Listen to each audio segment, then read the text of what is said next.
To lose a loved one, a close loved one, especially before their time, is one of the most traumatic things you could ever go through in your life. And you all stood up and had the fortitude and the selflessness to go ahead with organ donation on top of all of that trauma in that moment. I think it's absolutely humbling. It's gobsmacking what you've actually done.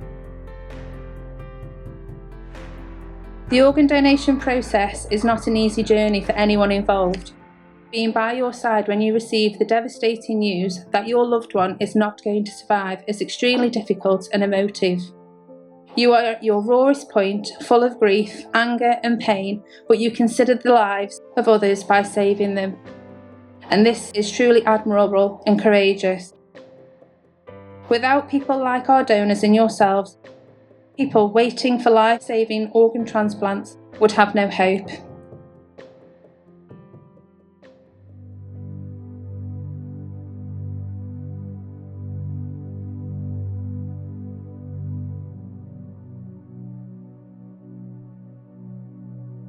I will be having a kidney transplant. The first time I knew that Jenny got a kidney problem was just by chance. She used to go to the children's hospital and the consultant just wanted to have a routine scan of her abdomen. I was watching the scan of the kidney and I just looked at it and I said, that doesn't look right. That is not right, you know. And one of her kidneys wasn't formed properly. Today I was attending university as usual, and then in the morning I had received a call from the hospital saying that there was a potential donor kidney. So yeah, I went to the hospital just after midday, and there I'm sitting here tonight, and we'll have the operation tomorrow. It's Saturday morning and this is the view outside the hospital window. It's nice and sunny. It's a spring day. People playing sports on the sports fields. And we're just waiting to hear if Jenny's going to have her transplanted kidney this afternoon. And I just can't stop thinking about the family, the donor family, and what they must be going through right now. And I just want to send them a message. I just want to say to you, I'm thinking about you. And thank you for what you're doing. For Jenny and for other people. And that's all I can say. Thank you.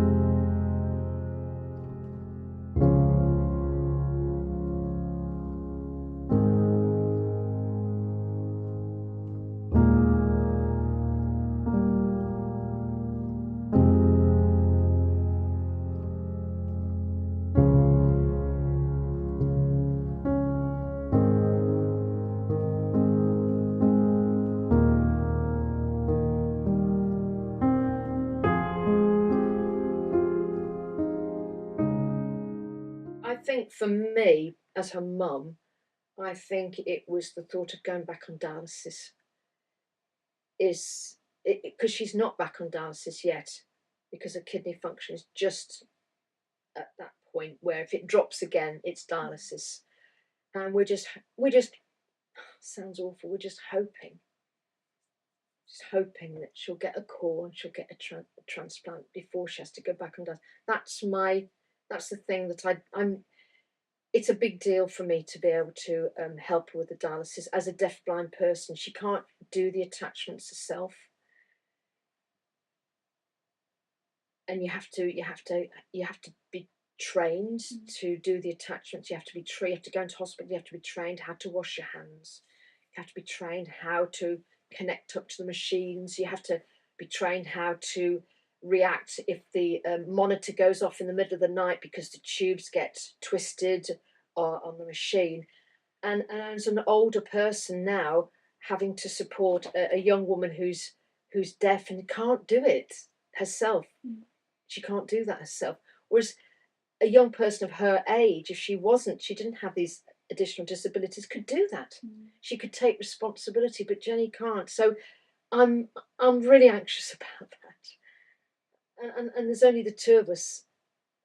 So, you know, that's where I feel the pressure at the moment. I feel the pressure about impending dialysis and whether I'll be able to manage that, and more than anything else.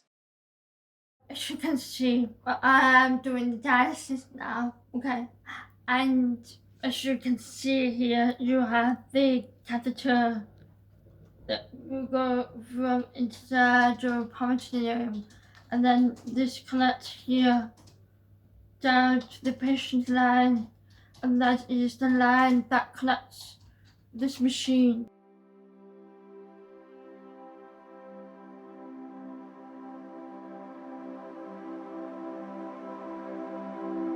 I think it's important that people know that if you have kidney failure or a failure of other organs in your body, your life basically stops unless you get a transplant. We know that because it's happened to you, and but we would like to share that with other people. So we're here today at your university because you wouldn't be here if you hadn't had your transplant.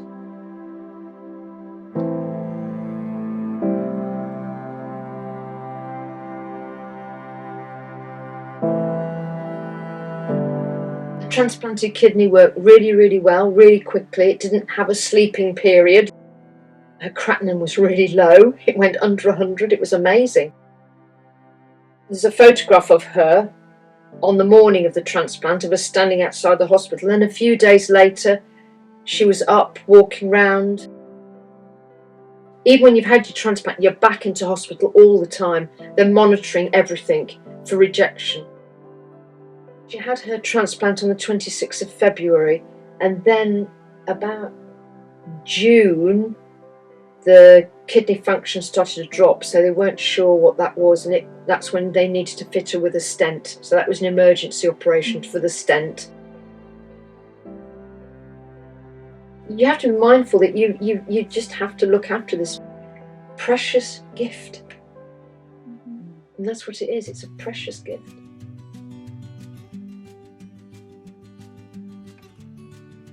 Jenny's always wanted to give back and help, and we've raised money in the past for the Kidney Patients Association for the Rare Diseases Appeal that Dr. Lipkin did, and by drawing pictures and putting exhibitions of her artwork on. So we did those over a number of years and raised money. So raising money and wanting to give back is something that Jenny's done before.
About the Jenny project which was really important, was you wanted to create inclusivity for the deaf community, most importantly, and you wanted sign language to be a part of every lecture, and you wanted those 10 key words at the end to be signed at the end. Can you show us now what them 10 words are? Can you remember? Yeah, the 10 words was thank you for coming and participating in my lecture today. And how do we sign that? Thank you. Thank you for coming. And and participate in this lecture today. That's right. And we're learning it because we're going to teach all the academics. So the Graduate Plus team and their champions, who you're part of the champions, we're going to go and teach all of the lecturers, and there's a lot of lecturers on 5 campuses of Birmingham City University, and we're going to teach them with the video that you created how to end a lecture in a way that's more inclusive and recognises that there is students like yourself who represent the deaf community who would like to see their inclusivity happen in each lecture.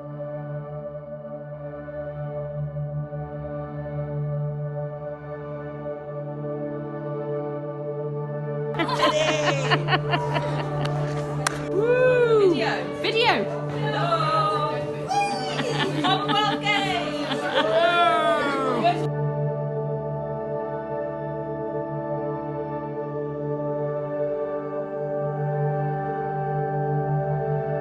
You've introduced me to a life that I didn't know existed. You're a vibrant, intelligent young lady. Gagging for life, you gasp for everything. You've tried all the societies. You've had more samosas than I have. But you're absolutely game for everything. And I absolutely love you and your mum. And I thank you for, letting me be part of your life. It's been a real pleasure.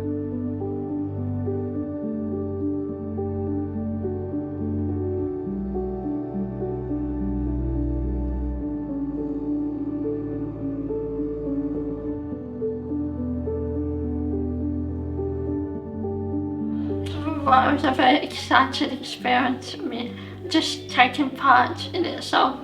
And I think it was exciting because I was taking part in something where I was seen by lots of people.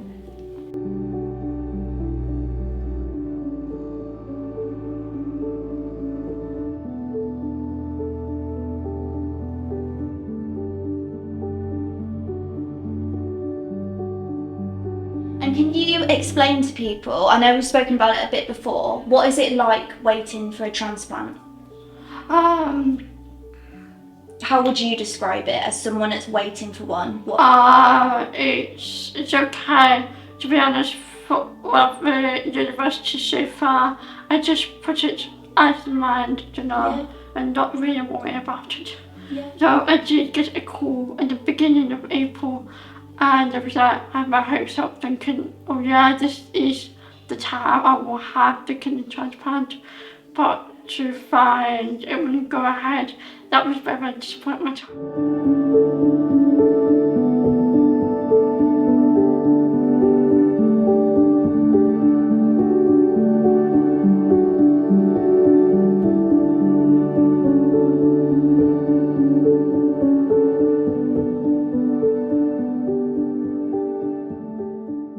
We are in a very unusual situation, that to be two people that have had a lot of fun together and then supported each other with various things, to be in the situation where we are either side of a process is just quite mind-blowing, really, isn't it? It is quite mind-blowing. And when you think that, when we're doing that pantomime, neither of us knew, did we? We hadn't, and that's it, you just don't know. Our children were running around while we were doing all the rehearsals, dressing up in the costumes, and you're just oblivious to what life's going to bring. Oh, I gave it to the lady, but the lady was proud.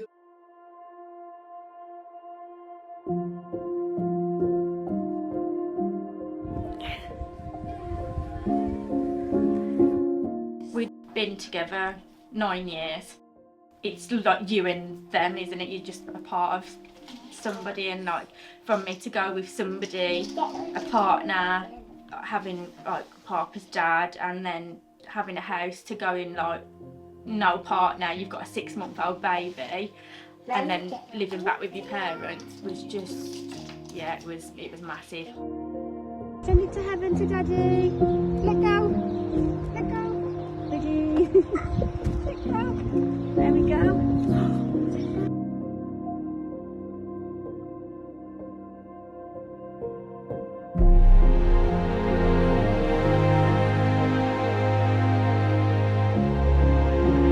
For me, knowing that Josh did even for a few seconds think, I can help somebody if the worst happens to me, that's a huge payback to me as a parent.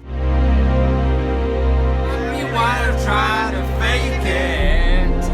Oh, oh, yeah. Oh, it's fine easy. I'm easy like Sunday morning. Josh to me was a happy-go-lucky guy. He was such a good laugh. He could literally walk into any room under any circumstance and just make the whole place better. He could quite easily put a smile on anyone's face, and he never took himself too serious, which is what made him great, I think, and why everyone loved him so much, because he was such good fun to be around. He was Captain Chaos. Loud, so loud, but so funny. Just had the biggest smile. Amazing smile. Which meant he got away with so much. Because even when you knew he wasn't telling the truth, which would be quite a lot, he'd just smile at you and you just melted. That was who he was, cheeky Chapman. But he was just cheeky, loud, full of fun, Josh. He just had a big grin that when you walked into the room, like you couldn't help, you couldn't ever be annoyed at him. Like We used to compare him to Dennis the Menace, basically. Yeah, you used to hear him before you saw him. Yeah, and he'd do something to annoy you, and then you'd look at him and he'd just give you this little grin, and then that'd be it. You couldn't stay angry at him more. And yeah, he's just a wild boy. There was also like a really, really soft and caring side to him as well, which when he was with his mates, you could really tell that he wanted to be like the Jack the lad and like, I don't want to say the clown, but wanted to be the one like making everyone laugh all the time. But then I always saw with like me and my mum particularly, he was like so protective of his family, and then like his family were his world. Right then, because you've been amazing to me, and not just me, Emma and Dave over the years, that this is a surprise gift off all of us, so I hope you love it, I love you a lot. He was my best mate. Because we did everything together. Everything that we did together was just like incredible. Right, let's get this pie started then.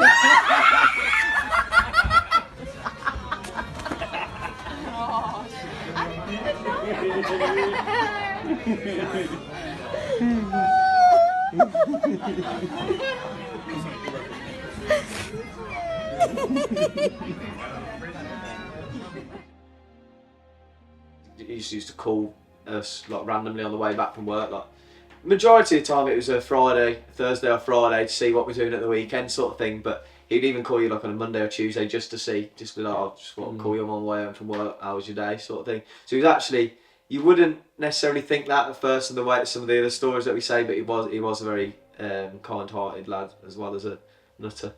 He was that type of friend that everyone wants in someone. You could call him, and no matter what the situation, if you needed his help or his support, he would be there 100%, no doubt about it. He would go to the end of the earth for the people that he cared most about. Yeah, he was funny. Missed. Very much missed. By his friends as well. Yeah. We had some great times. It's really funny because I have memories of like, so being a little kid when I would like dress him up in like dresses and used to make him put on like shows in the fireplace. I remember painting his toenails with Union Jacks, and then he had to go swimming with school and he had his toenails painted. And when he first had his motorbike, I got him a little motorbike. And I said, I'll take you out on it tonight when I get back from work. So he must have put all his proper gear on, his crash hat, about 2 hours before, and was sat by the motorbike. When I got back home from work, he was fast asleep underneath the motorbike on the grass with all the gear all on still, his crash hat on, the sun was on him. Just like little things like that stick out. And he just had all this energy. He was just like a ball of energy. So then when he got old enough to race his motorbikes, that's what he did. And he was a natural at it. He was just no fear. Where is Daddy? In the sky. He was such a great dad, like really hands-on. Yeah, and he just doted on her, but it's upsetting that he only really had the 6 months with her. He used to sing to her and play with her, and Emma said to me the one afternoon, she said, Josh starts to talk to me about Harper and he starts to cry. And he did, he used to say to me, he'd never felt love like it. He said, just can't take my eyes off her. You will never, never, never know me. No, you won't. If you don't know me by now, you will never, never, never, never know me. She is like, you're a whirlwind, aren't you, darling? Yeah. I mean, she's literally him all over. She's got his personality. She's so outgoing, so confident, like really friendly. I say she's got certain aspects of me, but like she's Josh to a T. Yeah, literally Josh to a T. Nosy as well, like a dad.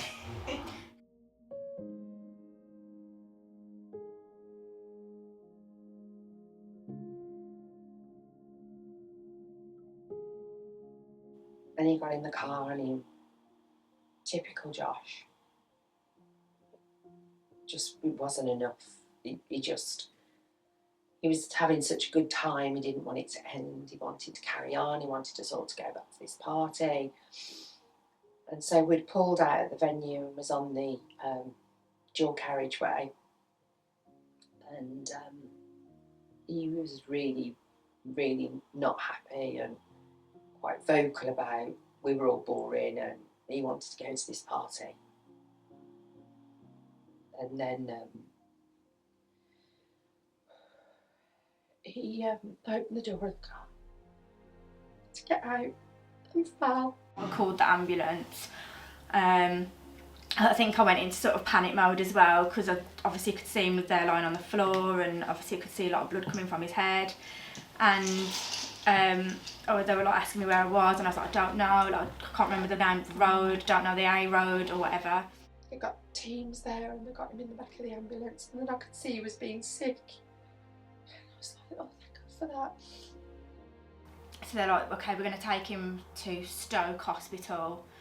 And obviously they blue lighted him there and I went into a paramedic's car and he took me, and obviously Lisa and David and Amber come separately. And then this doctor came to see us and he just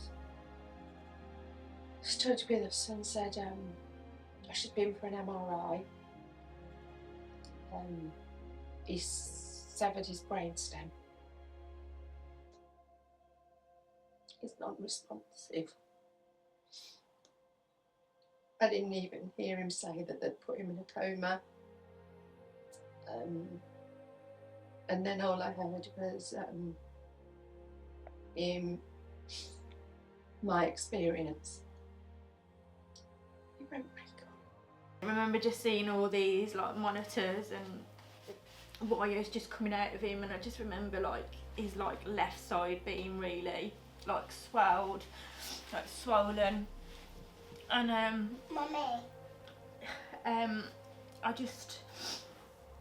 I kind of like, me and Lisa were just like, it's gonna be okay, like, you know, he's in the best place, they're gonna do all these tests and he's gonna be absolutely fine, he's gonna come round and stuff. And then sort of Sunday afternoon, they all took us into the room and the doctor just said there was nothing that they could do for him, he was practically brain dead and that there was no brain activity. Everything just caved in on me. And I sort of come round to hear this like howling noise, and I realised it was me. I was on the floor. It went from us like him being taken into hospital and the paramedics saying, oh, it's probably just a bit of concussion and maybe a broken leg, which obviously is so far away from what it then was, to being told that he's not going to pull through, like, we'll do a brain scan, but I really can't see that, like, prepare yourselves for the worst. It was kind of just that we didn't want to accept it was happening, so we were like, well, no, he will pull through. And then they were like, but even if he does, he will never be the same again. He will probably, well, he will definitely be completely paralysed. And we know now that even if he had have pulled through, that would have been Josh's idea of hell. And he would have said to us, why have you let me continue like this? Like, he would rather have been gone than be on this planet and not be the person that he was. And they called us on their way home to say that he's been on a life support machine and they can't do anything else and they're actually going to turn it off in a couple of hours. Mm-hmm. And we all just went weird, wasn't it? As if we all went dead silent, like no one. You never ever think it's going to happen to someone that close to you or and that young as well. It's horrific, you know? It's horrendous. Then when you guys came to see him, and it's like every time you see someone else's reaction to it, like we'd almost become accustomed in that a couple of hours of sitting next to his hospital bed whilst he was in a coma holding his hand. Whereas then, like, the minute someone new walked in and saw it, you were like, oh my God, this is, like, he's gonna die, like, this is horrific. And I just remember, like, the organ donation nurse coming in and being like, oh, he signed up to be an organ donor. And Em and I just said straight away, yeah, if that's what Josh wanted and if that's what Josh had signed up to, it's the last thing we can do for him, is to do that, to follow his wishes.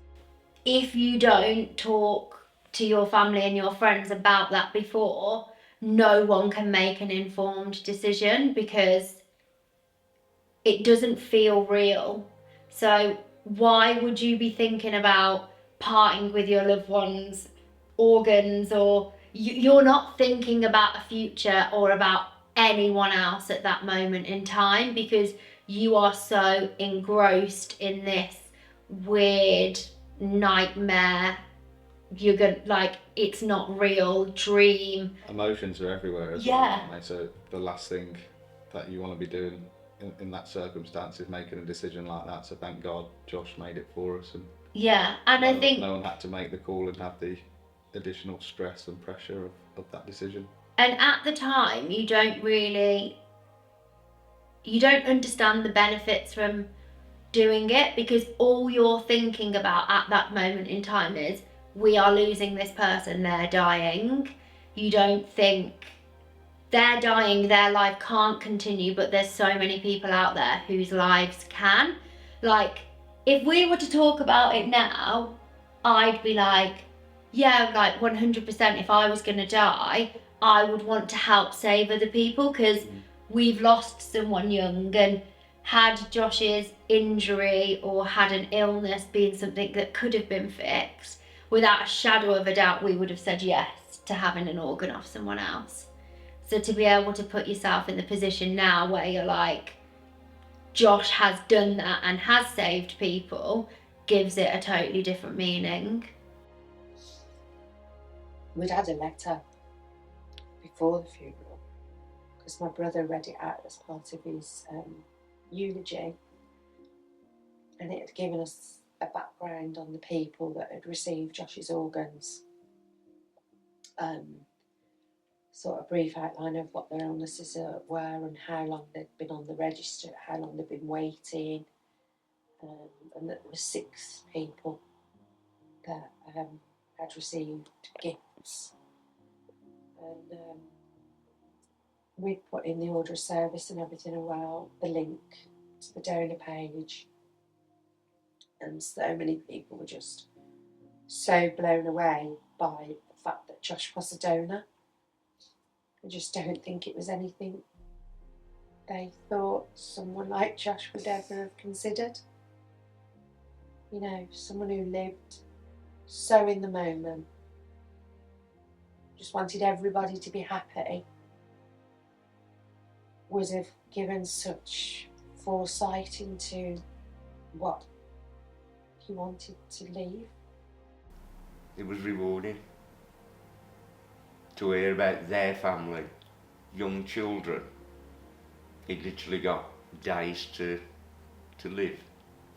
And Josh saved him. Josh saved him. So it makes you proud as well. And Josh still lives on. No, it is nice. It's nice to think now, looking back, that he has helped so many people from doing that. Because unfortunately, the reality is, whether he was or he wasn't, we've lost him. So it's nice to know that, I suppose, somebody else is living on, and it's helped other people. Family member. Definitely. And so proud of him. So proud. It's such an overwhelming thing to know. You've lost love so much, and that parts of him are given life to so many people. It's just unimaginable, but it's also so incredible to do that. And I just think for Harper as well, to have that. But Dad's not remembered for making a stupid mistake. That he's actually remembered for the good he did for others. And that her loss, and Emma's loss and our loss, has created 6 more possibilities. And like the letters we've had when they say he's a hero,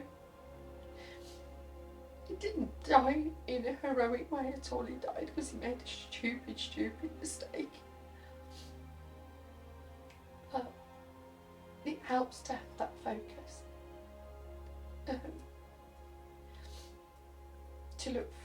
To know that other people have got that. And once you start to receive the letters and stuff, and I think it was Adam, am I allowed to say names? Yeah.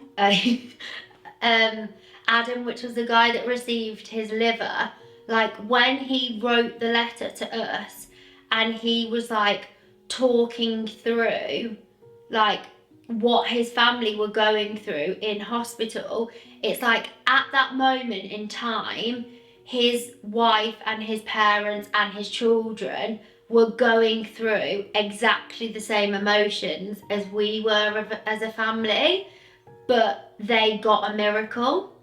And that's what I see the organ donation as being like. It is a miracle. Like, I've never been religious, but when Josh was in hospital, I was praying. I was like literally doing everything I could to think, if there is some form of miracle that could happen, then I will do anything for it to happen.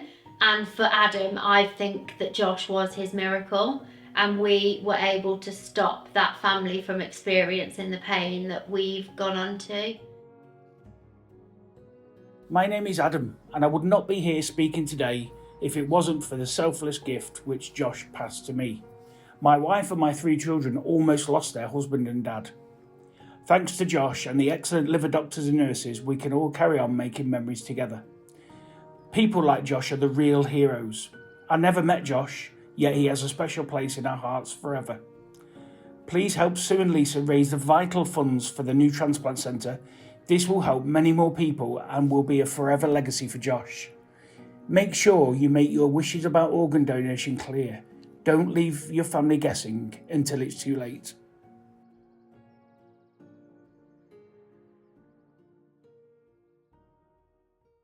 Why is this film so important for you? Because I've been there. I've been in the hospital. I know what it's like, and I just want to give back. You know, when Jenny had a transplant, I'm a single parent, and I had to sit all night in the corridor. Had to sit on a red chair in the corridor, waiting and waiting to find out what had happened. So I know what it's like. And I also have seen the staff. I saw the staff when she came out of the theatre, and she was covered in tubes. And I've seen the dedication, and it is dedication of the staff who are there watching, analysing, tending. You know, and I want to give back. I want to give back, and I also want to help. I want to help the other patients, and I also, if I can, in some small way, want to help the donor families, because it's a really harrowing experience, and we have to think about the donor families, and we have to think about them not immediately after a donor family suffers a loss, but we have to think of them years later. We have to continue to remember them and think about them. And I think that we have an amazing hospital at QE, absolutely amazing. And I think the other thing we have to do is we have to go out and reach people and tell them about the hospital. And we have to reach out to the minority communities as well, so that they can understand about transplants, and reach out to the younger people, because you never know. You just do not know what's going to happen in your life. And that's what I want to do. I want to hopefully raise a lot of money to help everybody. Amazing. And Lisa, why is this film so important for you?